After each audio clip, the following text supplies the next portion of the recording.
চৰকাৰ আপোনালোকৰ শাসনৰ গাড়ীত আপোনালোক আছে বিজেপিক মানুহে আঠে ফেটে বহালে কাৰণ জীৱন সম্পত্তি নিৰাপত্তা দিম বুলি ক'লে ঘৰ বাৰী নিৰাপত্তা দিম বুলি ক'লে আৰু উঠি নৱপ্ৰজন্মৰ ভৱিষ্যত সুৰক্ষিত কৰিম বুলি ক'লে আপোনালোকৰ ৰাজপথত বহোৱা হ'ল এতিয়া উজনিৰ আটাইতকৈ বেছি খিলঞ্জীয়া জনবসতিপূৰ্ণ আৰু আটাইতকৈ বেছি খিলঞ্জীয়া সম্ভ্ৰান্ত মানুহ থকা শিৱসাগৰ চৰাইদেউ জিলাৰ জনজীৱন জাতীয় জীৱন চব শেষ হৈ গুচি গ'ল এতিয়া জনজীৱন জাতীয় জীৱন শেষ হোৱাৰ পাছত মাটি ভেটি উচন হোৱাৰ পাছত আপোনালোকে এতিয়া পৰিস্থিতি আপোনালোকে ৰক্ষা কৰিব লাগিব কেৱল মাত্ৰ আগ্ৰাসী মনোভাৱেৰে হয় এখিনি মানুহক ৰোধ কৰি তেখেতলোকক অসমৰ পৰা বহিষ্কাৰ কৰি বা তেখেতলোকৰ আগ্ৰাসী চৰিত্ৰটো মানুহৰ মুখৰ আগত দাঙি ধৰি আপোনালোকে জাতি বেটি ৰক্ষা কৰিম বুলি যদি প্ৰতিশ্ৰুতি দিছিল তেতিয়াহ'লে আপোনালোকে ভুল প্ৰতিশ্ৰুতি দিছিল আপোনালোকৰ প্ৰতিশ্ৰুতি হ'ব লাগিব যে উজনি অসমৰ আটাইতকৈ বেছি সম্ভ্ৰান্ত মানুহ থকা ইণ্ডিজিনিয়াছ মানুহ বসবাস কৰা এই চৰাইদেউ এই শিৱসাগৰত মানুহখিনিৰ কঁকাল ভাগি গ'ল এতিয়া মানুহখিনিৰ কঁকাল ভাগি যোৱাৰ পিছত আপোনালোকে জীৱন সম্পত্তি নিৰাপত্তা কিয় আজিলৈকে দিব পৰা নাই কিয় আপোনালোকে এতিয়াও 80% মানুহ য'ত শিৱসাগৰ ইয়াতো ডুব গৈ আছে সেই পানীবিলাক কেনেকৈ হৈছে কিয় হৈছে তাৰ ব্যৱস্থাপনাত আপোনালোকে কিয় কাৰণে ৰাইজৰ আগত কিয় দাঙি ধৰা নাই আমি অসম চৰকাৰক কৈছিলোঁ যে আমাক এটা পাৰ্মানেণ্ট চলিউশ্যন লাগিব এই দুৰ্যোগে মহাপ্ৰলয় আজি আহিছে এনেকুৱা নহয় এই মহাপ্ৰলয় আকৌ আহিব পাৰে এই মহাপ্ৰলয়ৰ এইটো এটা প্ৰাৰম্ভিক পৰ্যায় হ'ব পাৰে গতিকে পাৰ্মানেণ্ট চলিউশ্যন লাগিব পাৰ্মানেণ্ট চলিউশ্যনৰ কাৰণে আমি চৰকাৰক কৈছিলোঁ যে নাগালেণ্ডত যি ইলিগেল যি মাইনিং হৈ আছে ইলিগেল যি কয়লাৰ খনন হৈ আছে শিল খনন হৈ আছে সেইটো বন্ধ কৰিব লাগিব চাইণ্টিফিকেলি কামবিলাক কৰিব লাগিব আৰু চাইণ্টিফিকেলি নকৰাৰ কাৰণে প্ৰায় 2013 পৰা 2023 চনৰ ভিতৰত 800 স্কোৱাৰ কিলোমিটাৰ সেই পাহাৰটো খান্দি দিয়াৰ ফলত সম্পূৰ্ণভাৱে গছ গছনি নাইকিয়া কৰি দিয়াৰ ফলত তাৰ পৰা যিটো ইৰ'শ্যন হ'ল তাৰ পৰা যিটো লেণ্ডশ্লাইড হ'ল তাৰ পৰা আমাৰ এই শিৱসাগৰ আৰু চৰাইদেউৰ মানুহবিলাকে দুৰ্যোগ ভুগিলে আপুনি জানি আচৰিত হ'ব বা আপুনি আপোনালোকৰ সাংবাদিক বা সকলোবিলাক ইয়াত ঘূৰি আছে তেখেতলোকে আপোনালোকক হয়তো নিউজত কৈছে দেখিছে যে পানীৰ ইমান কাৰেণ্ট হৈছিলে যে মানুহ উফুৱাই লৈ গৈছিলে পানী ইমান কাৰেণ্ট যে এখন সোফা বহুত দূৰত পেলাই দিছিলে দৰজা বেকা কৰি দিছে লোহাৰ ষ্টিল আলমাৰি বেকা কৰি দিছে গাড়ী উল্টিয়াই দিছে গাড়ী উপঙাই চুচুৱাই লৈ গৈছে আৰু ইমান মহাপ্ৰলয় এই মহাপ্ৰলয়ৰ প্ৰকৃত কাৰণ কি তাৰ উদ্ঘাটন কৰিব লাগিব অসমৰ ৰাইজক জনাব লাগিব আমি সেইকাৰণে কৈছোঁ যে চৰকাৰখনে কৈছে যে ইলিগেল মাইনিঙৰ কাৰণে এইটো নহয় চৰকাৰখনে কৈছে যে এই বানপানী এটা নেচাৰেল আমি কৈছোঁ নেচাৰেল নহয় আমি এইকাৰণে নেচাৰেল নহয় বুলি কৈছোঁ বৰষুণ আগতেও দিয়ে পাহাৰত বৰষুণ আগতেও দিয়ে কণ্টিনিউৱাছলি দিয়ে কিন্তু এনেকুৱা ধৰণৰ মহাপ্ৰলয় নহয় আমি কেইবাবাৰো কৈছোঁ যে দিখৌ পানী বুলি ক'লে এদিন এৰাতি শুকাই যায় কিন্তু দিখৌ পানী বাঢ়িয়ে থাকিল কণ্টিনিউৱাছলি বাঢ়িয়ে থাকিল দৰিকাৰ পানী বাঢ়ি থাকিল দিচাঙৰ পানী বাঢ়ি থাকিল মিটঙৰ পানী বাঢ়ি থাকিল এই বাঢ়ি থকা পানীবিলাক ক'ৰ পৰা আহিল ইমানটো বৰষুণ 10 দিনটো বৰষুণ পাহাৰত দি থকা নাছিলে 10 দিনটো পাহাৰত হৈ থকা নাই তাৰপৰা যে লেণ্ডশ্লাইড হ'ল এই পানীখিনি ক'ৰ হ'ল ক'ৰ পৰা পানীখিনি গুচি আহিলে এই যে কিলোমিটাৰ ৱাইজ কিলোমিটাৰ যে ডাঙৰ ডাঙৰ গব্বৰ খনা হ'ল কয়লা খননৰ নামত আনচাইণ্টিফিকেলি যে কামবিলাক কৰা হ'ল ইলিগেলি যে কামবিলাক কৰা হ'ল তাৰ ফলত যিটো পানীৰ তললৈ ঢল হিচাপে নামি আহিলে সেইটোৱে সংঘাৰী ৰূপ ল'লে আৰু সেইকাৰণে চৰকাৰক কৈছোঁ যে আপোনালোকে যিটো কথা কৈছে আমি ছইল টেষ্টৰ দাবী কৰিছোঁ আৰু ছইল টেষ্টটো আপোনালোকে ৰাইজৰ আগত দাঙি ধৰক যে কি কাৰণে হ'ল তাৰ এটা চাইণ্টিফিক আমাক ৱে লাগিব আমি চৰকাৰক কৈছোঁ যে এতিয়াও দিখৌ নদীৰ 15 কিলোমিটাৰ ৰাস্তা উন্মুক্ত হৈ আছে ইমিডিয়েটলি বনোৱাৰ ব্যৱস্থা কৰক 100 কিলোমিটাৰ দিখৌ মথাৰি 1950 চনৰ পৰা 1960 চনৰ ভিতৰত বনিছে সেই মথাৰিবিলাক এতিয়া বহি গৈছে কাৰ্যক্ষম হৈ থকা নাই ঠায়ে ঠায়ে পানী বাগৰিয়ে থাকে গতিকে মথাৰিবিলাক পুনৰ নিৰ্মাণ কৰক অত্যাধিক কাৰ্যক্ষম কৰক আৰু চাইণ্টিফিকেলি বনাওক অকল মাটিয়ে বনালে নহ'ব তাৰ জিঅ' বেগ দি বনাব লাগিব জিঅ' বেগ দি বনাই তাৰ অত্যাধিক কাৰ্যক্ষম কৰি তুলিব লাগিব আজি দৰিকা নদীখন মাত্ৰ 14 কিলোমিটাৰ মথাৰি আছে বাকী মথাৰিবিলাক বনোৱা হোৱা নাই এই যে দৰিকাই এতিয়া আমাৰ চকুলো হৈছে সেই দৰিকাখন বান্ধিব লাগিব বন্ধাৰ ব্যৱস্থা আপোনালোকে কৰক মিটঙৰ নদীখন বন্ধাৰ আপোনালোকে ব্যৱস্থা কৰক নামদাং পুনৰ আপোনালোকে খনন কৰক আমাৰ মিটং পুনৰ খননৰ ব্যৱস্থা কৰক আৰু দিখৌ যিখন নদী সেই দিখৌ নদীখনৰ বক্ষটো খান্দিব লাগিব কাৰণ বক্ষটো বাম হৈ আহিছে বাম হৈ যোৱাৰ ফলত বানপানী হৈছে আৰু যদি এনেকুৱা দুৰ্যোগ কণ্টিনিউৱাছলি আহিবলৈ হয় তেতিয়াহ'লে আজি আপোনালোকে নিশ্চিত থাকক যে উজনি অসমৰ চৰাইদেউ আৰু শিৱসাগৰ সম্পূৰ্ণৰূপে অসমৰ মানচিত্ৰ পৰা হেৰাই যাব আৰু এই প্ৰব্লেম কেৱল মাত্ৰ শিৱসাগৰ হৈছে বুলি নাভাবিব চৰাইদেউ হৈছে বুলি নাভাবিব এই প্ৰব্লেম কণ্টিনিউৱাছলি গুচি যাব ক্ৰমান্বয়ে যাব ডিব্ৰুগড় আৰু তিনিচুকীয়ালৈ যিদৰে মাঘেৰি তাত ইলিগেলি আৰু অবৈধভাৱে অবিজ্ঞানসন্মতভাৱে যিদৰে খনন কৰা হৈছে লাখ লাখ হেক্টৰ যেতিয়া খনন কৰি গুচি গৈছে ডবল বৃহৎ গব্বৰ যেতিয়া সৃষ্টি হৈছে সেই গব্বৰ যে এদিন যেতিয়া লেণ্ডশ্লাইড হ'ব এদিন যেতিয়া এই বানপানী গুচি আহিব তেতিয়া তাত ডিব্ৰুগড় আৰু তিনিচুকীয়া সম্পূৰ্ণভাৱে তছনছ হৈ গুচি যাব আৰু এখিনি যেতিয়া পানী ডিব্ৰুগড় চহৰখনৰ ভিতৰত সোমাই যাব এনেও ডিব্ৰুগড় চহৰখন চেঞ্চিটিভ হৈ আছে ডিব্ৰুগড় জিলাখন চেঞ্চিটিভ হৈছে কাৰণ ব্ৰহ্মপুত্ৰৰ সাংঘাতিক ধৰণে তাৰ ইৰ'শ্যন কৰিছে ব্ৰহ্মপুত্ৰৰ নিচেই কাষত তাক সম্পূৰ্ণ তছনছ হৈ গুচি যাব তাৰপিছত উজনি অসমৰ মানচিত্ৰ সম্পূৰ্ণৰূপে ধ্বংস হৈ গুচি যাব সেইকাৰণে চৰকাৰক কৈছোঁ যে জাতি মাটি ভেটি ৰক্ষা কৰিম বুলি আপোনালোকে প্ৰতিশ্ৰুতি দিছিল গতিকে জাতি মাটি ৰক্ষাৰ প্ৰতিশ্ৰুতি আপোনালোকে পূৰণ কৰক ইয়াত উঠি অহা নৱপ্ৰজন্মৰ ভৱিষ্যতৰ কথা আছে জীৱন সম্পত্তিৰ কথা আছে আমাৰ ভূত ভৱিষ্যতৰ কথা আছে য'ত ভূত ভৱিষ্যতৰ কথা আছে য'ত জীৱন সম্পত্তিৰ কথা আছে য'ত উঠি অহা ভৱিষ্যতৰ কথা আছে য'ত ঘৰ বাৰীৰ কথা আছে তাক লৈ কম্প্ৰমাইজ নহ'ব বসন্ত গগৈ মই আপোনাক কণ্টেক্ট ৰখাইছোঁ মানিটো হয় বসন্ত গগৈ মই আপোনাক কণ্টেক্ট ৰখাইছোঁ মই এটা বিৰতি ল'ব লাগিব মই বিৰতিৰ পিছত আমি পুনৰ উভতি আহিছোঁ আপুনি চাই আছে স্পেচিয়েল এট 8 চিন্ময় বৰা মই আপোনাৰ কাষলৈ আহিছোঁ বসন্ত গগৈ কেইবাটাও গুৰুত্বপূৰ্ণ কথা কৈছে ইতিমধ্যে এনেকুৱা কিছুমান কথা আপুনি পূৰ্বৰ মোৰ এক অনুষ্ঠানতো কৈছিল শিৱসাগৰ আৰু চৰাইদেউৰ পৰা আমি শিক্ষা ল'বই লাগিব সেইটোতো হয়ে আৰু ইমানখিনিৰ পিছতো এই সমস্যাটো ৰাষ্ট্ৰীয় দুৰ্যোগ হিচাপে ঘোষণা কৰাত আচলতে সমস্যাটো ক'ত চৰকাৰ বিজেপি চলি আছে ৰাজ্যটো বিজেপি চৰকাৰ কেন্দ্ৰটো বিজেপি চৰকাৰ ৰাজ্যসভাতো তেওঁলোকৰ সংখ্যাগৰিষ্ঠতা আছে লোকসভাতো তেওঁলোকৰ সংখ্যাগৰিষ্ঠতা আছে গতিকে এতিয়া যদি আইনীভাৱে তেওঁলোকে কয় বহুকেইজন বক্তাই আগতে কৈছোঁ আপোনাৰ শ্ৰোতে বহুকেইজনে কৈছে যে এইটো কোনো মানে লিগেল প্ৰভিজন নাই যে মানে এই নেচাৰেল কেলামিটিটো নেশ্যনেল কেলামিটি বুলি ঘোষণা কৰা যোনখন আমাৰ এক্ট আছে এই ডিজাষ্টাৰ মেনেজমেণ্ট এক্ট 2005 এই এক্ট মতে ডিজাষ্টাৰ মেনেজমেণ্ট এক্ট 2005 মতে তাত নেচাৰেল কেলামিটিছটোক নেশ্যনেল কেলামিটি হিচাপে ঘোষণা কৰাৰ কোনো প্ৰভিজন নাই বুলি এইটো আছে উল্লেখ আছে কিন্তু এতিয়া কথাটো হ'ল চৰকাৰখনটো তেওঁলোকৰ এইটোতো অসমত প্ৰথমবাৰ বানপানী অহা নাই আৰু এইবাৰতো প্ৰথমে এইটো সমস্যাৰ দাবী উত্থাপন হোৱা নাই যে ৰাষ্ট্ৰীয় সমস্যা হিচাপে ঘোষণা কৰিব লাগে বুলি এই দাবীটোতো বহু দল সংগঠনে AJICPকে আদি কৰি বহু দল সংগঠনে বিগত বহু বছৰৰ পৰা উত্থাপন কৰি আহিছে যে অসমৰ বান সমস্যাটোক ৰাষ্ট্ৰীয় সমস্যা হিচাপে ঘোষণা কৰিব লাগে তেওঁলোকৰ চৰকাৰখন হোৱা এতিয়া আপোনাৰ কিমান 12 বছৰ হৈ গ'ল কেন্দ্ৰত চৰকাৰ হোৱা এই 12 বছৰ কি তেওঁলোকে আইনখন সংশোধন কৰিব নোৱাৰিলে নেকি আইনখন সংশোধন কৰি তেওঁলোকে এইটো ৰাষ্ট্ৰীয় সমস্যা হিচাপে ঘোষণা কৰি দিব পাৰিলে হয় সদিচ্ছাটো যদি তেওঁলোকৰ থাকিলে হয় সদিচ্ছা নাই এইটো প্ৰমাণ তাতে আৰু দ্বিতীয়টো কথা এতিয়া যদিও বা ৰাষ্ট্ৰীয় সমস্যা হিচাপে ঘোষণা নকৰে কিন্তু তাত এটা প্ৰভিজন আছে আইনখনত যে এইটো কেলামিটিজ অফ চিভিয়াৰ নেচাৰ বুলি তাতে এটা উল্লেখ আছে এই কথাটো ইয়াৰ প্ৰভিজনত মানে স্পেচিয়েল এটা পেকেজ ৰাজ্য চৰকাৰখনে ডিমাণ্ড কৰিব পাৰে তেওঁলোকে ফৰ্মেলি এটা ৰিকুৱেষ্ট পঠাব লাগিব মিনিষ্ট্ৰী অফ হোম এফেয়াৰ্ছলৈ চেণ্ট্ৰেল গভৰ্ণমেণ্টৰ কেন্দ্ৰীয় চৰকাৰৰ মিনিষ্ট্ৰী অফ হোম এফেয়াৰ্ছলৈ এটা ফৰ্মেল তেওঁলোকে ৰিকুৱেষ্ট এটা পঠাব লাগিব যে আমাৰ ৰাজ্যত এনেকুৱা এটা ডাঙৰ মহাপ্ৰলয় হৈছে দুৰ্যোগ হৈছে ইয়াৰ এছেছমেণ্ট এইটো ক্ষয় ক্ষতি ইমানখিনি হৈছে তাৰ কাৰণে আমাক ইমানখিনি আমাৰ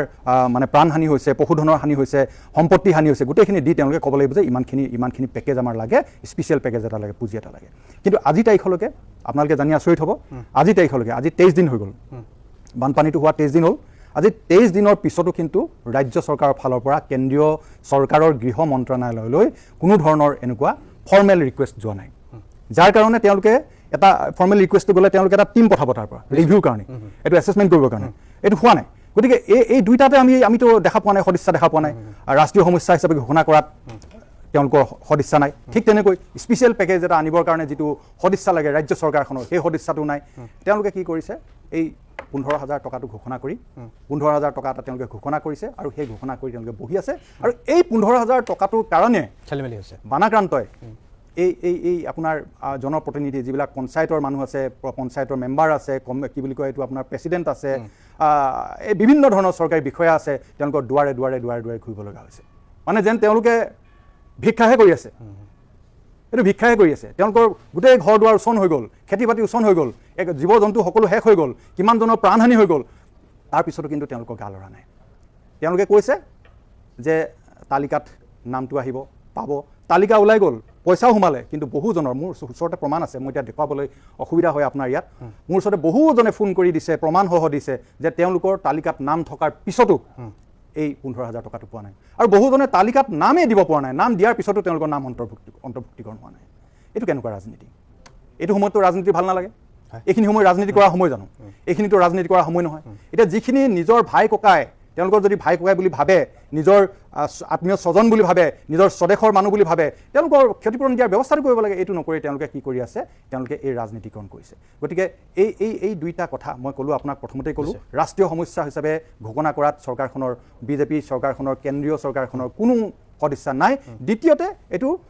যিটো মানে এটা ডাঙৰ দুৰ্যোগ বুলি যিটো ঘোষণা মানে এটা পেকেজ বিচাৰিব লাগে ফৰ্মেল ৰিকুৱেষ্ট পঠাব লাগে তাৰ কাৰণেও ৰাজ্য চৰকাৰখনৰ কোনো সদিচ্ছা নাই যাৰ বাবে আজি 23 দিন হৈ যোৱাৰ পিছতো 19 তাৰিখৰ পৰা আজি 10 তাৰিখ হৈ গ'ল 23 দিন হৈ যোৱাৰ পিছতো কিন্তু চৰকাৰখনে স্পেচিয়েল পেকেজৰ কাৰণে তেওঁলোকে formal request ministry of home এফেয়াৰ্ছলৈ পঠোৱা নাই আজি সাইজুদ্দিন আহমেদ এতিয়া কথাটো হৈছে প্ৰতি বছৰে বানপানী আহিব এনেকৈ ৰাইজে সাহায্য দিয়ে থাকিব নে ইয়াৰ এটা সমাধান ওলাব এতিয়া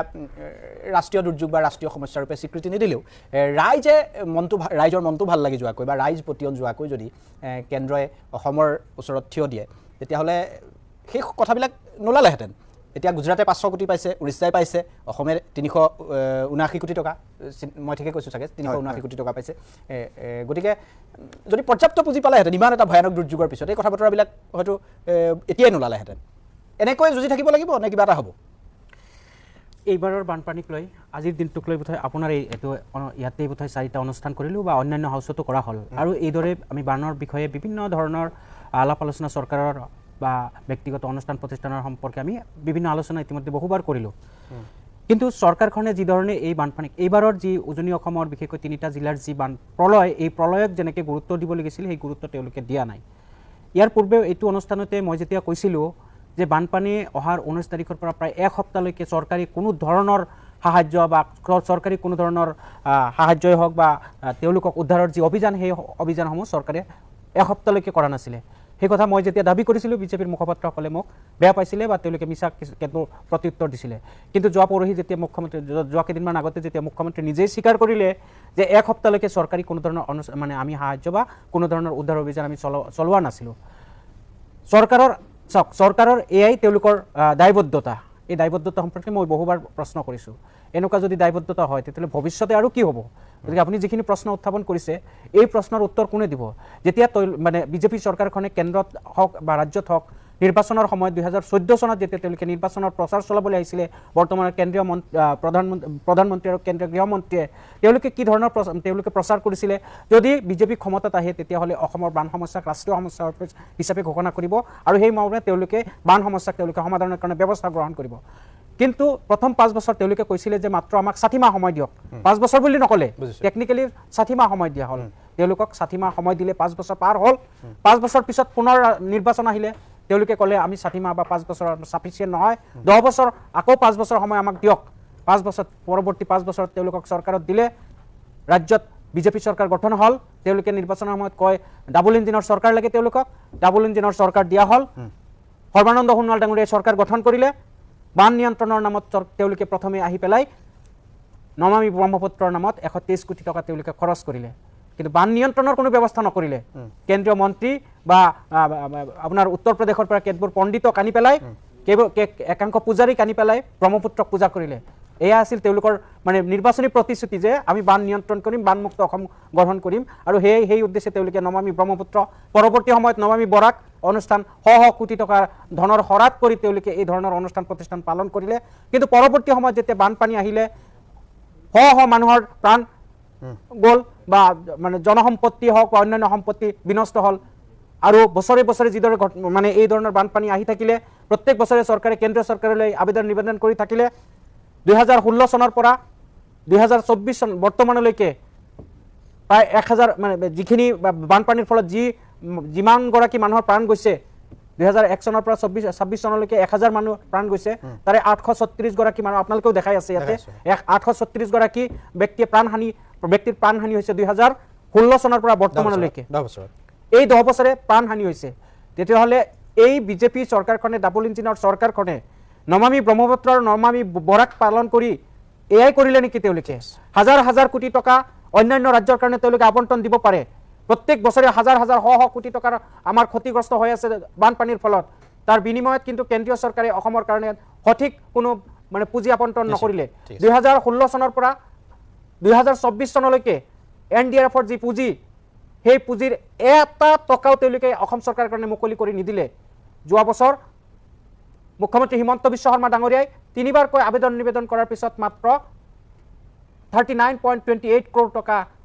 বিগত 16 চনৰ পৰা 24 চনলৈকে যি পাবলগীয়া ধন তাৰে মাত্ৰ 39 কৰোৰ টকা তেওঁলোকে আবণ্টন দিলে আৰু SDRFৰ ফাণ্ডত কোনো ধনে তেওঁলোকে আবণ্টন নিদিলে কিন্তু একে সময়তে গুজৰাটত বানপানী হওক বা নহওক হাজাৰ হাজাৰ কোটি উৰিষ্যাত বানপানী হওক বা নহওক হাজাৰ হাজাৰ কোটি টকা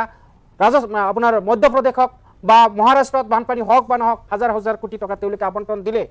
যেতিয়া তেওঁলোকে নিৰ্বাচনৰ সময়ত আহিলে বা নিৰ্বাচনৰ পূৰ্বে হওক যেতিয়া বিৰোধী দলৰ বা আমাৰ চৰকাৰ আছিলে তেওঁলোকে অসমখন উত্তাল কৰি তুলিছিলে যদি তেওঁলোকৰ ক্ষমতা দখল কৰিব পাৰে তেতিয়াহ'লে অসমৰ সমস্যাক বান সমস্যাক ৰাষ্ট্ৰীয় সমস্যা হিচাপে ঘোষণা কৰিব আৰু সেইদৰে তেওঁলোকে সমাধান কৰিব কিন্তু বৰ্তমানৰ মুখ্যমন্ত্ৰী এতিয়া কি কৈ আছে বানপানীৰ সমস্যাক ৰাষ্ট্ৰীয় সমস্যা হিচাপে ঘোষণা কৰিব নোৱাৰি ৰাষ্ট্ৰীয় সমস্যা নহয় ৰাষ্ট্ৰীয় সমাধান বিচাৰে তেওঁ ৰাষ্ট্ৰীয় সমাধান কিদৰে কৰিব যদি ৰাষ্ট্ৰীয় সমস্যাই নহয় ৰাষ্ট্ৰীয় সমাধান কি কৰিব আৰু তেওঁৰ কথা শুনিলে মানে আচৰিত লাগি ৰ'ব শেষ হোৱা নাই তেখেতে কৈছে যে আমি বানপানীৰ সাহায্যৰ কাৰণে কোনো মানুহৰ ওচৰত সাহায্য বিচাৰিব যাব নালাগে বা সেইখিনি কথা মই পাতিম মই যিহেতু সকলোৰে আৰম্ভণিৰ মন্তব্য এটা লৈ ল'ব লাগিব মই সেইখিনি কথা আহিম আপোনাক মই সুধিম মই ধৰ্মকান্ত গগৈ মই আপোনাৰ কাষলৈ আহিছোঁ নিৰ্বাচনৰ পূৰ্বে আমি ডাঙৰ ডাঙৰ কিছুমান হোৰ্ডিং দেখিছিলোঁ আপোনালোকে বানমুক্ত অসম গঢ়াৰ প্ৰতিশ্ৰুতি দিছিল আপোনালোকৰ বানপানীক লৈ ভিজন কি মানে মিছন কি বা ভিজন কি পৰিকল্পনা কি আছে নেকি আপোনালোকে প্ৰতিশ্ৰুতি এটা দিছিল বানমুক্ত অসম গঢ়িম আৰু আপোনাক মই স্পষ্টকৈ এটা কথা সুধিছোঁ আপুনি যিটো অঞ্চলৰ পৰা আহে যদিও আপুনি বিজেপিৰ প্ৰতিনিধি যিটো অঞ্চলৰ পৰা আহে আপুনিও যথেষ্ট বানবিধ্বস্ত এখন জিলাৰ পৰা আপুনি প্ৰতিনিধিত্ব কৰে ময়ো বানবিধ্বস্ত এখন জিলাৰ এই বাসিন্দা আজি যিখিনি কথা ওলাই আছে এইখিনি কথা আপুনি অনুভৱ নকৰেনে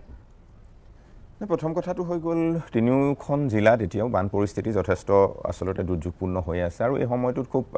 বাকী যিসকলে কৈ আছে তেখেতসকলৰ মই কিবা কথা যদি প্ৰত্যুত্তৰ দিবলৈ যাওঁ তেতিয়া হয়তো বান ক্ষতিগ্ৰস্তসকলে বেয়া পাব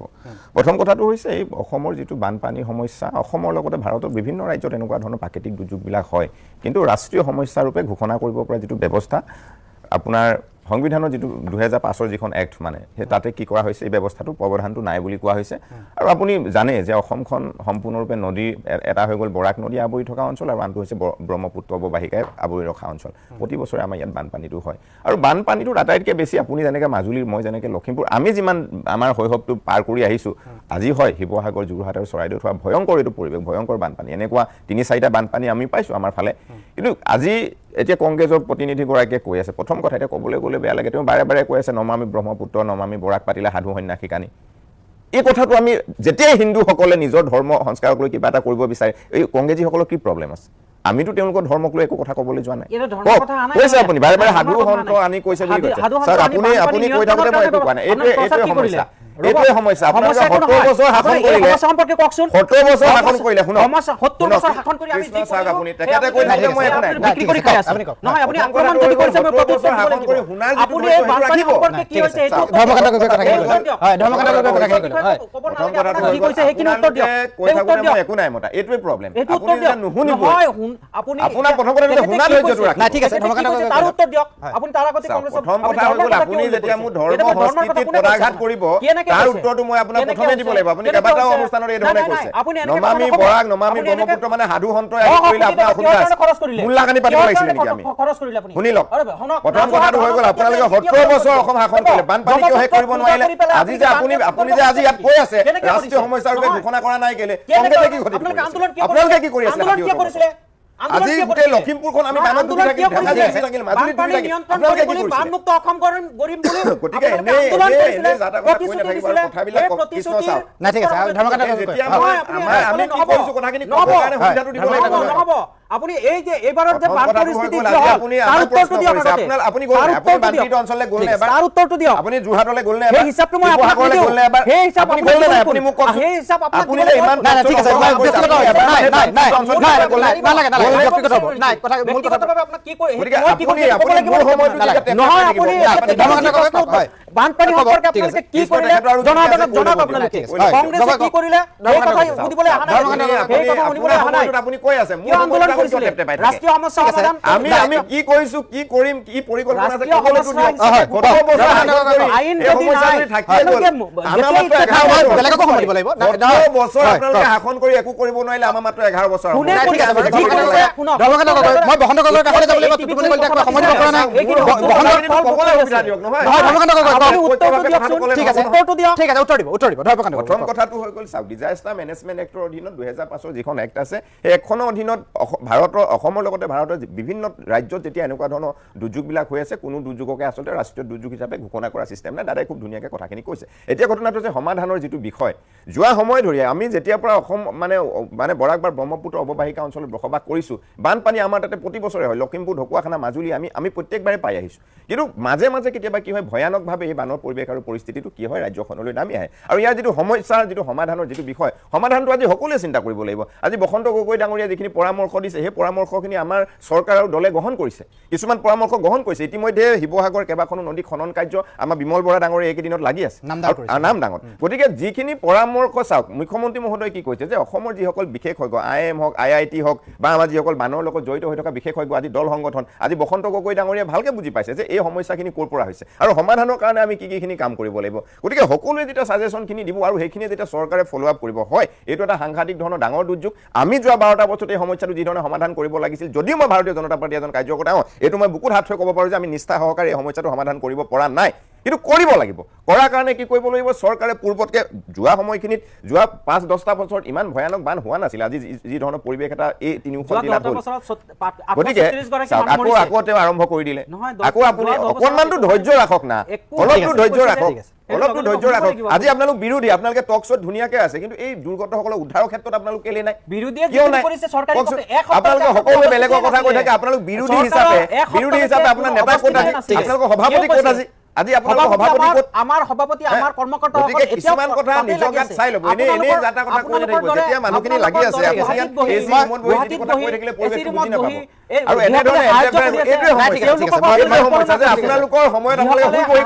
শুই বহি কটালে মানুহক ক'লে যে আমেৰিকাতো বানপানী হয় গতিকে অসমতো হ'ব আপোনালোকৰ মুখ্যমন্ত্ৰীয়ে কৈছিলে কিন্তু আজি আমাৰ মুখ্যমন্ত্ৰীয়ে কি কৈছে যে এই সমস্যাটো আমি সমাধান কৰিব লাগিব আৰু বিভিন্ন বিশেষজ্ঞসকলে যি ধৰণৰ পৰামৰ্শ দিছে আজি বসন্ত গগৈ ডাঙৰীয়া হাতত দিয়া পৰামৰ্শ আমি গ্ৰহণ কৰিছোঁ নাম আমি যেনেকৈ নৈ কিছুমান খনন এতিয়াও আমি আৰম্ভ কৰিছোঁ সেইকাৰণে বিচাৰোঁ যে সকলোৱে সহমতত এই সমস্যাটো আমি সমাধান কৰিব লাগিব আৰু ইয়াৰ কাৰণে যিবিলাক দাবী উত্থাপন হয় যিবিলাক দাবী আহে এই দাবীবিলাকো আমি আন্তৰিকতাৰে গ্ৰহণ কৰি এই সমস্যাটো স্থায়ীকৈ সমাধান কৰিব লাগিব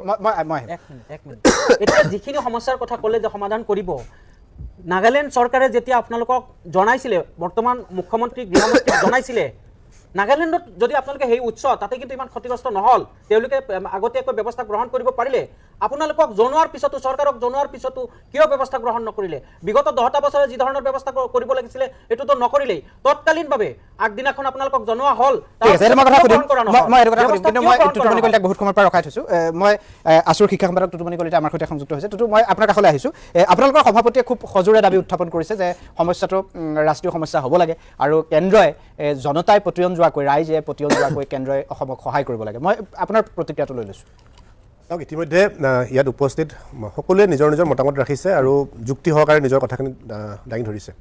আৰু আপুনিও কৈছে যে আমাৰ সভাপতিগৰাকীয়ে ইতিমধ্যে যুক্তি সহকাৰে এই কথাটো বলিষ্ঠভাৱে কৈছে যে অসমৰ বানপানী গৰাখহনীয়া সমস্যাটো ৰাষ্ট্ৰীয় সমস্যা যে ঘোষণা কৰিব লাগে ৰাষ্ট্ৰীয় হিচাপে সমাধান কৰিব লাগে এইটো আজিৰ কথা নহয় সদৌ অসম ছাত্ৰ সন্থাৰ তাহানিৰে পৰা কথাটো কৈ আছোঁ আজি ভাৰতবৰ্ষৰ স্বাধীন লাভ কৰা কিমান বছৰ হ'ল আজি 80টা বছৰ পিছতো আমি এই কথাটো একেধৰণেই পাতি আছোঁ সিদিনাখন যে এই ধৰণে সমস্যাটো আছিল আজিও সেই ধৰণে আছে সমস্যাটো বাঢ়িছে কমা নাই আজি হাজাৰ গাঁও আজি গৰাখহনীয়াৰ কবলত পৰি নোহোৱা হ'ল আজি প্ৰত্যেক বছৰে বান আহিছে বানৰ ধৰণ বেলেগ হৈছে আৰু আমি সকলোৱে জানো যে আমি অসম ৰাজ্যখন ভৌগোলিকভাৱে কোনটো প্ৰান্তত অৱস্থিত এই প্ৰান্তত আমি সকলো দিশৰ পৰা আমাক পাহাৰে আৱৰি আছে প্ৰত্যেকখন ৰাজ্যৰ লগত এই কথাটো জড়িত হৈ আছে আৰু পানীটো বানটো কিয় হয় এই কথাটো আমাৰ সময়ে সময়ে আমি কৈ আছোঁ যে ইয়াৰ বিষয়ে গৱেষণা হ'ব লাগে ইয়াৰ বিষয়ে অধিক অধ্যয়ন হ'ব লাগে অধ্যয়ন কৰি কি ধৰণে ইয়াক সঠিকভাৱে সমাধান কৰিব তাৰ ব্যৱস্থা গ্ৰহণ কৰিব লাগে কিন্তু এই সমস্যাটো সমাধান কৰাৰ কাৰণে কিন্তু আমাক প্ৰয়োজন হ'ব বিশেষ পেকেজ বিশেষ টকা পইচাৰ দৰকাৰ হ'ব পুঁজিৰ দৰকাৰ হ'ব আৰু পুঁজিৰ যেতিয়া দৰকাৰ এইবাৰ দেখিছোঁ যে এইবাৰ বানটো শিৱসাগৰ চৰাইদেউ যোৰহাট গোলাঘাটত যিটো বান পৰিৱেশ হ'ল এই বানটো কিন্তু অন্য মানে প্ৰাকৃতিকভাৱে যি ধৰণে বানটো পাই আছিলোঁ তেখেত ধৰ্মকান্ত ডাঙৰে যেনেকৈ কৈছিল সেই বানৰ লগত তুলনা নহয় ই দুৰ্যোগ কিন্তু এই দুৰ্যোগৰ লগত এই বানৰ লগত মোকাবিলা কৰিবৰ কাৰণে আমাৰ অসমৰ মুখ্যমন্ত্ৰীগৰাকীয়ে কৈছে যে মই অপৰাগ কি ধৰণে অপৰাগ কাৰণ নাগালেণ্ডৰ পৰা যদি বানটো হৈছে নাগালেণ্ডক একো কৰিব নোৱাৰে কাৰণ এইটো ৰাজ্যৰ এটা নিজৰ এখতিয়াৰৰ কথা গতিকে এই বানৰ সমস্যা সমাধানৰ কাৰণে এটা ৰাষ্ট্ৰীয় সমস্যা হ'বই লাগিব কাৰণ এই বানৰ লগত প্ৰত্যেকখন ৰাজ্য ওচৰ চুবুৰীয়া ৰাজ্য এটা আন্তঃৰাজ্যীয় কথা আৰু এটা আন্তঃৰাষ্ট্ৰীয় কথা কাৰণ ভূটান আছে আমাৰ ওপৰ ফালে ভূটানে যদি কিবা কথাত পানী এৰি দিয়ে দৰং ওদালগুৰি বাক্সা বৰপেটা এই অঞ্চলবোৰ প্লাবিত হয় যদি আপোনাৰ অৰুণাচলে নিপকুৰ বান এৰি দিয়ে তেতিয়া আপোনাৰ ধেমাজি লখিমপুৰ প্লাবিত হয় যদি দয়াঙত এৰি দিয়ে গোলাঘাট প্লাবিত হয় আজি যদি ডিখৌ আৰু জাজিনৰ এই অৱস্থা হোৱাৰ লগে লগে চৰাইদেউ শিৱসাগৰ আৰু যোৰহাটত এই অৱস্থা হৈছে গতিকে এই অৱস্থাটো যুঁজিবৰ কাৰণে অসম চৰকাৰৰ সাধ্য নাই অসম চৰকাৰৰ ইমান পুঁজি নাই গতিকে পুঁজিৰ প্ৰয়োজন হ'ব আৰু পুঁজি দিব লাগিব ৰাষ্ট্ৰীয় সমস্যা হিচাপে ঘোষণা কৰে, কাৰণ ৰাষ্ট্ৰীয় সমস্যা ঘোষণা কৰাৰ লগে লগে বিষয়টো যিধৰণে গুৰুত্ব পাব, সেই গুৰুত্ব পোৱাৰ পিছত চৰকাৰ বাধ্য থাকিব, চৰকাৰে বাজেটত পুঁজি নিৰ্ধাৰণ কৰাৰ কাৰণে বাধ্য থাকিব। এতিয়া আমি দেখিবলৈ পাইছোঁ যে মৃতকৰ সংখ্যা 100 চুইছে, অথচ কেন্দ্ৰৰ প্ৰধানমন্ত্ৰীগৰাকী, কেন্দ্ৰীয় গৃহমন্ত্ৰীগৰাকী, যিগৰাকী মন্ত্ৰীয়ে এটা সাধাৰণ নিৰ্বাচন হ'লে 3বাৰকৈ সপ্তাহত আহিব বিচাৰে, সেই প্ৰধানমন্ত্ৰীয়ে কিন্তু অসমৰ এই পৰিস্থিতিৰ মাত্ৰ ফোন কৰিয়ে তেখেতলোকে দায়িত্ব সামৰিছে, যিটোক লৈ আমাৰ দুৰ্ঘৰ ক'বলগীয়া আছে। ইয়াত আমাৰ আপত্তি আছে, আৰু সেইকাৰণে কৈছোঁ যে অসমৰ বানপানীৰ সমস্যাটোক আপোনালোকে উপলব্ধি কৰিব পৰা নাই। কাৰণ যি সময়ত অন্য ৰাজ্যত বানপানী হ'লে প্ৰধানমন্ত্ৰীগৰাকী দৌৰি যায়, পেকেজ ঘোষণা কৰে, উদ্ধাৰৰ কাৰণে ব্যৱস্থা কৰে। এইবাৰ আমাৰ যেতিয়া চৰাইদেউ, শিৱসাগৰ আৰু যোৰহাটত পানী হ'ল, কি অৱস্থা হ'ল যে এসপ্তাহলৈকে মানুহক যিধৰণে উদ্ধাৰ কৰিব লাগিছিল উদ্ধাৰ কৰিব পৰা নাই। যিমান সংখ্যক প্ৰয়োজনীয় উদ্ধাৰকাৰীৰ দলৰ প্ৰয়োজন আছিল, দল নাই। তাত প্ৰয়োজন আছিল যে লগাতকৈ বেছি উদ্ধাৰকাৰী দল আনি, প্ৰয়োজন সাপেক্ষে হেলিকপ্টাৰ, প্ৰয়োজন সাপেক্ষে আৰ্মীৰ বিশেষ দল আনি উদ্ধাৰ কৰিব লাগিছিল, কিন্তু তেনেধৰণৰ কৰা দেখিবলৈ নাপালোঁ। আৰু এতিয়া যিটো অৱস্থা হৈছে, এই অৱস্থাটোক স্বাভাৱিক অৱস্থালৈ ঘূৰাই অনাৰ কাৰণে প্ৰতিটো পৰিয়ালক এটা শকত ধনৰ পুঁজি আবণ্টন কৰিব লাগিব তেখেতসকলক এই পৰিৱেশটোৰ পৰা ঘূৰাই আনিবৰ কাৰণে, যিটো ৰাষ্ট্ৰীয় সমস্যা হিচাপে ঘোষণা কৰিলেহে, ৰাষ্ট্ৰীয় সমস্যা হিচাপে সমাধান কৰিলেহে সম্ভৱ হয় বুলি আমি বিশ্বাস কৰোঁ। ঠিক আছে, মই ধন্যবাদ জনাইছোঁ, আপুনি খুব সুন্দৰকৈ কথাখিনি কৈছে। মই বসন্ত গগৈৰ কাষলৈ যাম। বসন্ত গগৈ, মই আপোনাৰ কাষলৈ যাম, আপোনাক অকণমান মই সংযুক্ত হৈ থাকিবলৈ কৈছোঁ। মই এটা সৰু বিৰতি লৈ ল'ম, বিৰতিৰ পিছতে মই আপোনাৰ কাষলৈ যাম। এটা চমু বিৰতি লৈছোঁ। বানৰ যিটো আপোনালোকৰ যি প্ৰলয় হৈছে শিৱসাগৰ চৰাইদেউত, সেই প্ৰলয়ৰ কাৰণ কিছুমান আপুনি ব্যাখ্যা কৰিছে, আৰু দুখনকৈ সংবাদমেলত আপুনি খুব কথাখিনি স্পষ্টকৈ কৈছে। আৰু আপুনি যিবোৰ কথা উপস্থাপন কৰিছে, এই কথাখিনি যেতিয়া মুখ্যমন্ত্ৰী ডক্টৰ হিমন্ত বিশ্ব শৰ্মাক সোধা হৈছিল, মুখ্যমন্ত্ৰীয়ে ক'লে যে বিহুবৰত থকা ক্ৰেচাৰকেইটা বন্ধ কৰি দিয়াত চৰকাৰৰ আপত্তি নাই, ৰাইজে বিচাৰিলে সেইকেইটা বন্ধ কৰি দিব পৰা যাব। কিন্তু নাগালেণ্ডৰ কয়লাখনিৰ ক্ষেত্ৰত অসম চৰকাৰৰ তেনেকুৱা কৰ্তৃত্ব নাই। যদি অসম চৰকাৰে এই ক্ষেত্ৰত এটা ব্যৱস্থা গ্ৰহণ কৰিব নোৱাৰে, তেতিয়াহ'লে শিৱসাগৰবাসীয়ে আজি যিটো দুৰ্যোগ বা যিটো প্ৰলয়ৰ মুখামুখি হৈছে, অনাগত দিনতো নিশ্চিতভাৱে সেই প্ৰলয় সন্মুখীন হ'বই। মই আপোনাৰ পৰা জানিব বিচাৰিছোঁ, ইয়াৰ সমাধানৰ পথ কি?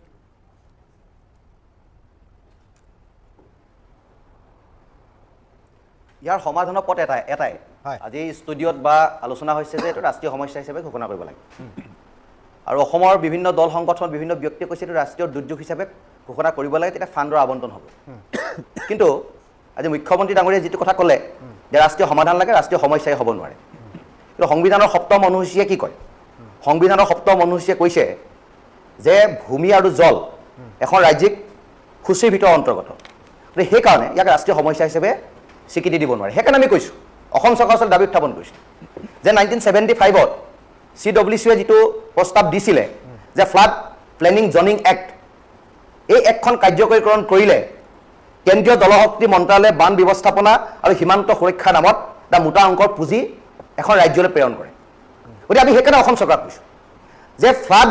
প্লেনিং জনিং এক্টখন কাৰ্যকৰী কৰক। যদি এই বিলখন আইনলৈ পৰিণত কৰিলেহেঁতেন অসমত, তেতিয়াহ'লে আজিৰ দিশৰ বক্ষত এনেকুৱা ধৰণৰ অবাধ খনন নহয়। মুখ্যমন্ত্ৰী ডাঙৰীয়াই যিটো কথা কৈছে যে অসমৰ ক্ষেত্ৰত কেঁচাকেইটা বন্ধ কৰি দিম, নাগালেণ্ডৰ ক্ষেত্ৰত কি হ'ব? আৰে নাগালেণ্ডৰ ক্ষেত্ৰত কি হ'ব মানে, আমি চৰকাৰ কি কাৰণে বনাইছোঁ? যে চৰকাৰ বনাইছোঁ জীৱন সম্পত্তি নিৰাপত্তা দিবৰ কাৰণে, সকলো ফালৰ পৰা আমাক সুৰক্ষা দিবৰ কাৰণে। আমি আপোনালোকৰ ওচৰত দুশ্চিন্তা নাথাকি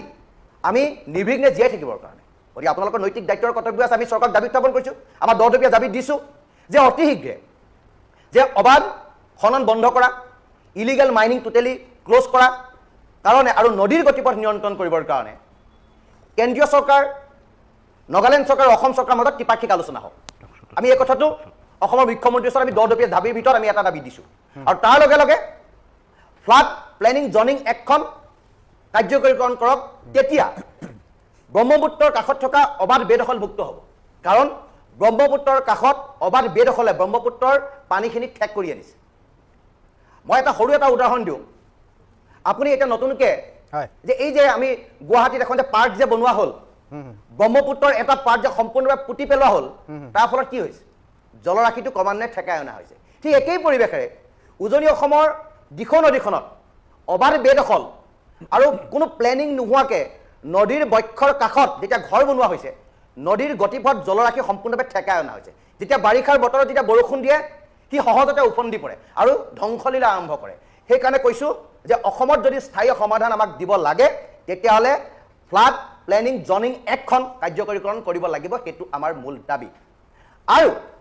দিখৌ 100 কিলোমিটাৰ ৰাস্তা বিজ্ঞানসন্মতভাৱে সুৰক্ষিত কৰাৰ ব্যৱস্থা কৰিব লাগিব। দৰিকা নদীখনত মথাউৰি নাই, দৰিকা নদীৰ মথাউৰি বনাব লাগিব। আৰু চাব, আজি শিৱসাগৰত পাম্পেদি পানী পেলোৱা হৈছে। যিখন শ্লুইচ গেট আছিলে, স্লুইচ গেটত পাম্পেদি পানী পেলোৱা হৈছিল কিন্তু ২৬টা বছৰ বিজ্ঞানসন্মত অধ্যয়ন কৰিছিলে ইছৰোৱে অসম চৰকাৰক জনাইছিলে যে শিৱসাগৰ এইটো এই অঞ্চলটো এটা বানপানী প্লাৱন এটা অঞ্চল যিকেইখন স্লুইচ গেট আছে সেইকেইখন অত্যাধিক ক্ষমতাসম্পন্ন আৰু বিজ্ঞানসন্মতভাৱে নতুনকৈ বনাব লাগে পুৰণা স্লুইচ গেটখন আঁতৰাই দিব লাগে ২০২১ চনৰ বা ২৩ চনৰ ভিতৰত ইছৰোৱে সম্পূৰ্ণৰূপে অসম চৰকাৰক তাৰ তথ্য দিছিলে জনাই দিছিলে বিজ্ঞানসন্মত বিশ্লেষণৰ সন্মুখ ডায়েগ্ৰাম সহ তেখেতলোকক দিছিলে আৰু আমাৰ ডিজাষ্টাৰ মেনেজমেণ্টে এই কামটো কৰিম বুলি ২০২৩ চনত ফাণ্ডো এলটমেণ্ট দিলে কিন্তু কি কাৰণে শিৱসাগৰ স্লুইচ গেটকেইখন অত্যাধিক বিজ্ঞানসন্মতভাৱে বনোৱা নহ'ল আৰু যদি তাত অত্যাধিক বিজ্ঞানসন্মতভাৱে বনোৱা হ'ল হয় তেতিয়াহ'লে আজি ONGCৰ পাম্প লগাই পানী সিঁচিবলগীয়া পৰিৱেশ নহয় নিশ্চয় আৰু ৩৬ ঘণ্টাৰ আগত এটা এলাৰ্ম দিলেহেঁতেন যে ইয়াত বৃহৎ বানপানী হ'ব গতিকে ৰাইজ সুৰক্ষিত হ'ব লাগে এই কামটো কৰা নহ'ল ইয়াত চৰকাৰৰ দুৰ্বলতা আছে প্ৰশাসনিক বিষয়ৰ দুৰ্বলতা আছে ডিপাৰ্টমেণ্টৰ মুৰব্বীসকলৰ দুৰ্বলতা আছে আৰু এই দুৰ্বলতাৰ কাৰণে শিৱসাগৰ চৰাইদেউৰ মানুহে জীয়াতু ভুগিছে এই দুৰ্যোগ শিৱসাগৰৰ দুৰ্যোগ নহয় এই দুৰ্যোগ চৰাইদেউৰ দুৰ্যোগ নহয় এই দুৰ্যোগ অসম আৰু অসমীয়াৰ দুৰ্যোগ কাৰণ উজনি অসমৰ এই প্ৰান্তটোত য'ত অৰ্থনৈতিক পৰিকাঠামো গঠন কৰা অত্যাধিকভাৱে ইয়াত থল আছে এখন ৰাজ্যৰ উজনিৰ ডিব্ৰুগড় তিনিচুকীয়াৰ অৰ্থনৈতিক পৰিকাঠামোৱে ৰাজ্যখনৰ পৰিকাঠামোটো উন্নত কৰিছে শিৱসাগৰ চৰাইদেউ জিলাৰ অৰ্থনৈতিক পৰিকাঠামোৱে ৰাজ্যৰ পৰিকাঠামো উন্নত কৰাত সহায় কৰিছে আৰু এই সহায় ৰাষ্ট্ৰীয় অৰ্থনৈতিক পৰিকাঠামো অত্যাধিকভাৱে টনকিয়াল কৰিছে আজি শিৱসাগৰ আজি চৰাইদেউ হাজাৰ হাজাৰ বিঘা বাগান তছনছ হৈ গুচি গ'ল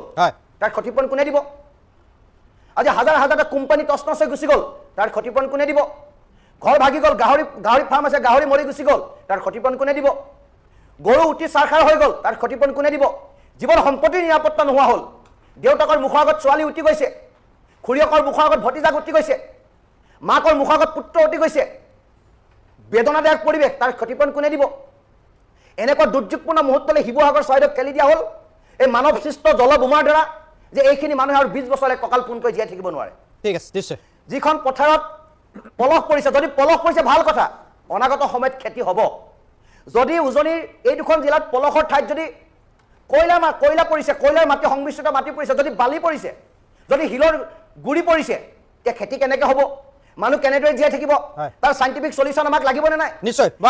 সইল টেষ্টৰ দ্বাৰা ইয়াত কি মাটি আছে ইয়াত কি পদাৰ্থ আছে ইয়াৰ ৰাসায়নিক পদাৰ্থ মিহলি হৈ আছে নি তাৰ এটা উচিত তদন্ত কৰি ৰাইজক জনাব লাগে এই বিজ্ঞানসন্মত কথাবিলাক আমি চৰকাৰক দাবী জনাইছো আমি পুনৰ কৈছো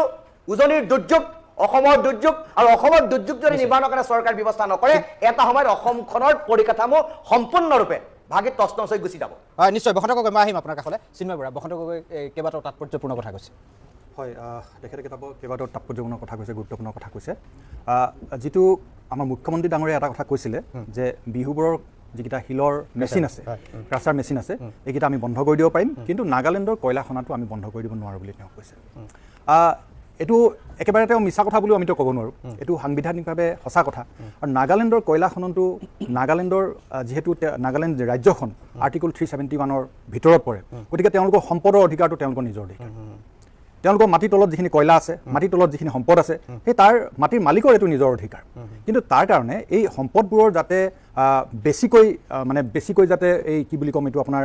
মাছ স্কেলত লাৰ্জ স্কেলত যাতে এইটো খনন নহয় বা তেনেকুৱা ধৰণৰ নহয় তাৰ কাৰণে কিন্তু এখন আইন তেওঁলোকৰ আছিলে এখন তেওঁলোকৰ যিবিলাক লাইচেঞ্চ দিয়ে এতিয়া তেওঁলোকক যিবোৰ খননৰ কাৰণে লাইচেঞ্চ দিয়ে এইটো লাইচেঞ্চটো স্মল পকেট ডিপজিট লাইচেঞ্চ বুলি কয়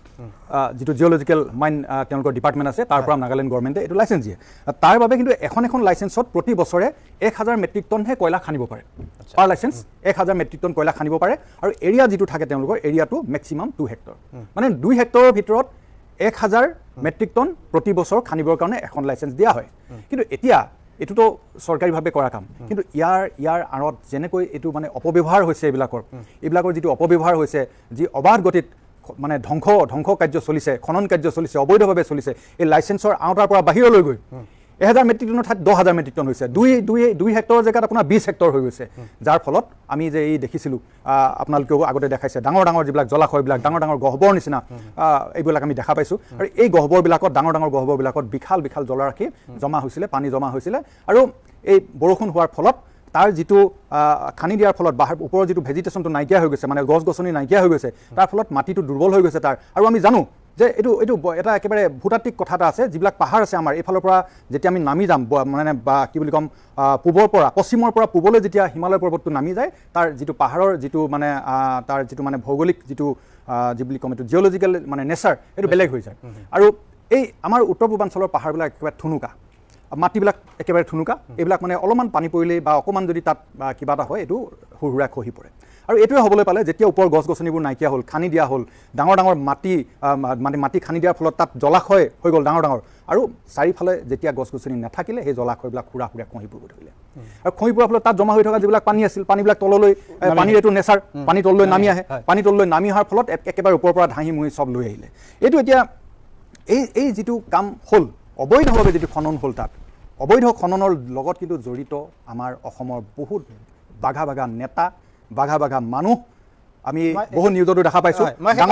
ডাঙৰ সোণৰ চেইন পিন্ধা শিকলি পিন্ধা মানুহ এই চক্ৰটোৰ লগত জড়িত বুলি আমি নাম সহকাৰে পাইছোঁ প্ৰমাণ পাইছোঁ বহুকেইটা নাম আছে যাৰ নাম উল্লেখ আছে যিকেইজন লোক ইয়াৰ লগত জড়িত আছে আৰু কেইজনমান মাত্ৰ মানুহৰ কাৰণে বহুত বেছি মানুহ নহয় কেইজনমান মানুহৰ এই যে অৰ্থলোভ তেওঁলোকৰ যে এই সম্পদৰ কাৰণে লোভ টকা পইচাৰ লোভ এই তেওঁলোকৰ লোভৰ কাৰণে কিন্তু জীয়াটো ভুগিলে আজি এই 7 লাখ লোকে এই 2-3খন জিলাৰ যে 7 লাখ লোক যে আজি এই যে যিটো প্ৰলয় হ'ল মহাপ্ৰলয় হ'ল তাৰ ফলত যে তেওঁলোক ধ্বংস হৈ গ'ল তাৰ কাৰণ কিন্তু এই মাত্ৰ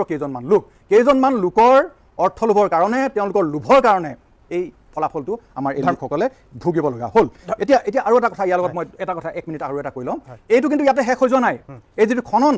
তেওঁলোকে এতিয়া আমি সকলোৱে গম পালোঁ এতিয়া হয়তো এই বছৰ তাত খনন নহ'ব পাৰে শিলৰ খননো নহ'ব পাৰে কয়লা খননো নহ'ব পাৰে কিন্তু আটাইতকৈ ডাঙৰ কথাটো মই ক'বলৈ যাওঁ এই খননটো কিন্তু এইবাৰ চৰাইদেউ জিলাত হ'ব চৰাইদেউ জিলাত যিখন অৰুণাচল প্ৰদেশৰ লগত লাগি আছে চৰাইদেউ জিলা বিমলাপুৰ বাগান নাম লিখি থ'ব আপোনালোকে যেতিয়া খনন হ'ব আপোনালোকে ক'ব যে এই কথাটো মই কৈছিলোঁ বিমলাপুৰ বাগান সোণাৰী সমষ্টি আৰু তাৰ লগত লাগি থকা অভয়পুৰ বনাঞ্চল ঠিক তেনেকৈ নাহৰকটীয়া সমষ্টিৰ হাবজান পৰ্বত চাহ বাগিচা তৰাজান চাহ বাগিচা এইবিলাকত খনন কৰিবৰ কাৰণে এটা চক্ৰ একদম উৎসুক হৈ আছে তৎপৰ হৈ আছে তেওঁলোকে তাৰ কাৰণে যথোপৰণ আছে যি কৰিব লাগে চব কৰি আছে তেওঁলোকে এই খনন কৰি ভৱিষ্যত দিনত কিন্তু এই ডিব্ৰুগড় জিলাখন আৰু লগত সংলগ্ন জিলাবিলাককো তেওঁলোকে ধ্বংসৰ মুখলৈ ঠেলি দিব ধৰ্মকান্ত গগৈ এতিয়া এই খননৰ কথাটো যেতিয়া ওলায় অভিযোগৰ আগলিটো আপোনালোকৰ দলৰ ফালে যায় আৰু এতিয়া চিন্ময় বৰাই যিখিনি কথা কৈছে যে এটা চক্ৰ তৎপৰ হৈছে চৰাইদেউ জিলাত খননৰ কাৰণে এখন চৰকাৰ গণতান্ত্ৰিকভাৱে নিৰ্বাচিত এখন চৰকাৰ থকাৰ পিছতো এনেকুৱা কাম কাজ যদি হৈ থাকে কেনেকৈ হ'ব আচল কথাটো চাওক এই কিছুমান বিষয় আপুনি মন কৰিব পাৰে এতিয়া সুশান্ত বৰগোহাঁই ডাঙৰীয়াই বিগত সময়খিনি যেতিয়া তাতে কাম কৰি আছে বান বিধ্বস্ত সময়তে কোনোবাই এনেকুৱা এটা ভিডিঅ' দি দিলে যে যোৱাবাৰ তেওঁ যিটো আচলতে জন্মদিনৰ কেক কাটিছিলে সেই কেক কটা ভিডিঅ'টো দি দিলে যে এনেকুৱা ধৰণৰ পৰিৱেশ এটা ৰচনা কৰা হ'ল যে সুশান্ত বৰগোহাঁই ডাঙৰীয়াই কি কৰি আছে বানপানী দুৰ্গত সময়ত পাৰ্টি কৰি আছে বিমল বৰা ডাঙৰীয়াৰ ক্ষেত্ৰতো তেনেকৈ কৰা হৈছে ময়ো বৰগোহাঁই ডাঙৰীয়া কোনোবাই ফোনতে ভাবুকি দিলে যে তোৰ পৰিয়ালে হত্যা কৰি দিয়া হ'ব গতিকে এই কথাবিলাকৰ মাজত চাওক আপুনি খননৰ যিটো ব্যৱস্থা বা আপুনি এতিয়া পকী ঘৰ সজাইছে বা ৰাস্তা নিৰ্মাণ কৰি আছে মাটি আনি আছে মানুহৰ চাহিদা যেতিয়া হ'ব চাহিদা অনুসাৰে কোনোবাই এই কামবিলাকত কয় আৰু এইটো নিশ্চিতভাৱে যে কোনোবা জড়িত আছে বুলি বিভিন্ন ছ'চিয়েল মাধ্যমত বিষয়বিলাক আলোচনা হৈ আছে ইয়াৰ সত্যতা যেতিয়া তদন্ত কৰা হ'ব বা কোনোবাই অভিযোগ দিব সেই অভিযোগৰ ভিত্তিত গোটেই কথাবিলাক ওলাব কিন্তু মূল ঘটনাটো হৈছে যে এই সমস্যাটো আমি সমাধানৰ উপায় কি আপুনি প্ৰাকৃতিক দুৰ্যোগৰ পৰা যিকোনো পৰিৱেশত আজি মানে নাগালেণ্ডৰ পাহাৰৰ ওপৰেদি পানী আহিছে মানে এইটো এটা ভয়ানক কথা আৰু সেই কাষৰীয়া যিকেইখন জিলা নাগালেণ্ডৰ যিকেইখন জিলা মন জিলা বা 2-এখন জিলা তাতো সাংঘাতিক ধৰণৰ বিধ্বস্ত এটা ৰূপ লৈ সেই পানীটো ধামকে কি কৰিছে অসমলৈ নামি আহিছে বা এই জিলাকেইখনলৈ নামি আহিছে এতিয়া নামি অহাৰ পিছত আজি বসন্ত গগৈ ডাঙৰীয়া যিখিনি কথা কৈছে যে ক্ষতিপূৰণটো কোনে দিব প্ৰথম কথাটো হৈছে কিছুমান আমি বিষয় যি ধৰণে মানে নি আছোঁ এতিয়া প্ৰথম পৰ্যায়ত মানুহখিনি 15,000 টকাকৈ আংশিক প্ৰথম পৰ্যায়ত মানুহখিনি ঘৰলৈ যাবলৈ বা সৰু সুৰা কিবা কিনিবৰ কাৰণে কি কৰিলে মুখ্যমন্ত্ৰী মহোদয়ে 15,000 টকা কৈ বা অসম চৰকাৰৰ পৰা 15,000 টকা দিয়া হ'ল যোৱাকালিৰ পৰা অসম চৰকাৰৰ এটা প্ৰতিনিধি দলে বিভিন্ন গাঁৱে গৈ আছে কাৰ কিমান ক্ষতিপূৰণ হ'ল কাৰ কিমান ক্ষতি হ'ল জৰীপ কৰিছে আৰু এই জৰীপৰ আধাৰত যিমানটো এমাউণ্ট ওলায় কেঁচা ঘৰ পকা ঘৰ জীৱ জন্তু মৰা পৰা ধৰি লৈ খেতি বাতিৰ পৰা ধৰি লৈ গোটেই কথাখিনি কি কৰিব তেওঁলোকে সন্নিৱিষ্ট কৰিব আৰু এই সন্নিৱিষ্ট কৰি অসম চৰকাৰে এটা ৰিপৰ্ট লোৱাৰ পিছতে বাকী এটা ৰিপৰ্ট কেন্দ্ৰীয় চৰকাৰলৈ প্ৰেৰণ কৰিব আৰু এইটো আমিও ভাবোঁ যে যোৱা সময়খিনিত ভাৰত চৰকাৰে কেন্দ্ৰীয় চৰকাৰে যি ধৰণে অসমক সহায় কৰি আহিছে বিভিন্ন ক্ষেত্ৰত প্ৰতিষ্ঠানবিলাক কৰিবৰ কাৰণে ৰাস্তা ঘাট নিৰ্মাণৰ কাৰণে পেকেজ প্ৰদান কৰি আহিছে বানপানীৰ ক্ষেত্ৰতো এই ভয়ানক দুৰ্যোগৰ কাৰণে 3খন জিলাৰ বাবে খুব ভাল পেকেজ তেখেতসকলে ঘোষণা কৰিব 370 কোটি কিন্তু আছুৱে কৈছে যে প্ৰধানমন্ত্ৰী এতিয়াও টুটুমণি কলিতাই ক'লেই যে প্ৰধানমন্ত্ৰী বা গৃহমন্ত্ৰীয়ে নিৰ্বাচনৰ সময়ত 5 বাৰকৈ আহে বুলি কৈছে না আচল ঘটনাটো চাওক ইতিমধ্যে জে পি নাড্ডা ডাঙৰীয়া আহি গৈছে আমাৰ মুখ্যমন্ত্ৰী মহোদয়ে তাতে লাগি আছে, পবিত্ৰ মাৰ্ঘেৰিটা ডাঙৰীয়া আছে, সৰ্বানন্দ সোণোৱাল ডাঙৰীয়া আছে, আৰু আপুনি সেইদিনা দেখিলে মই 2-4জন মানুহৰ দেখিবলৈ পালোঁ। মুখ্যমন্ত্ৰী মহোদয় দ্বিতীয়বাৰ যাওঁতে কোনোবা ইউটিউবাৰে ৰাস্তাত মানে জাম পাই মেলি তাতে কৈছে যে কোনোবা ৰজা মহাৰজা আহিছে নেকি। তাৰমানে মুখ্যমন্ত্ৰীগৰাকী যাওঁতে কিছুমান মানুহৰ তাত সমস্যা হৈছে। এতিয়া প্ৰধানমন্ত্ৰীগৰাকী আহিলে 2-1খন জিলাৰ গোটেই কি হ'ব, প্ৰশাসনিক বিষয়াসকল তাতে কি হ'ব লাগিব, জড়িত হ'ব লাগিব। বানপানীৰ সময়ততো বেলেগ ৰাজ্যত প্ৰধানমন্ত্ৰী যায়। এইটো আচলতে কোনো যুক্তিৰে বিচাৰ কৰিব পৰা বিষয় নহয় যে প্ৰধানমন্ত্ৰীগৰাকী আহিলে জিলা প্ৰশাসন ব্যস্ত হ'ব কাৰণে প্ৰধানমন্ত্ৰীগৰাকীৰ অসমৰ প্ৰতি, উত্তৰ পূৰ্বাঞ্চলৰ প্ৰতি কিমান সদ্ভাৱনা আছে সেই কথাটো প্ৰমাণ কৰিছে।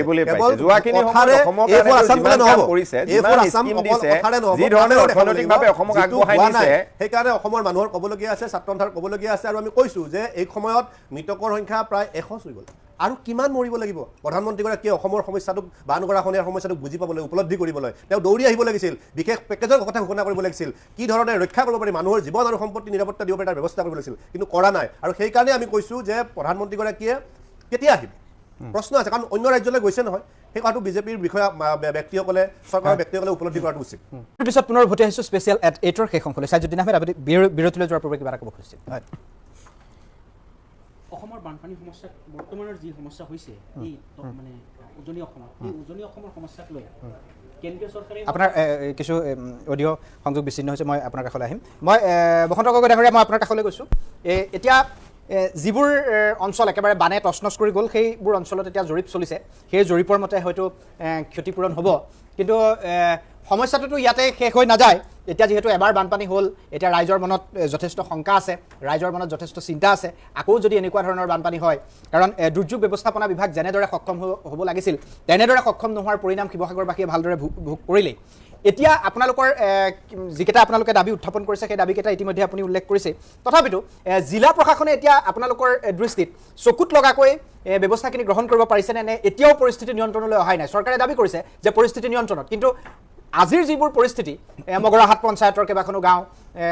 যদি আমি কওঁ, এতিয়াও এককাল এবুকু পৰ্যন্ত পানী আছে। গতিকে এই পানীটো উলিয়াই নিয়াৰ ক্ষেত্ৰত নামদাং খনন কৰিছে, ভাল কথা, কিন্তু জিলা প্ৰশাসন বা চৰকাৰে যেনেদৰে ব্যৱস্থা গ্ৰহণ কৰিব লাগে সেই ব্যৱস্থাবোৰ হৈছেনে নাই?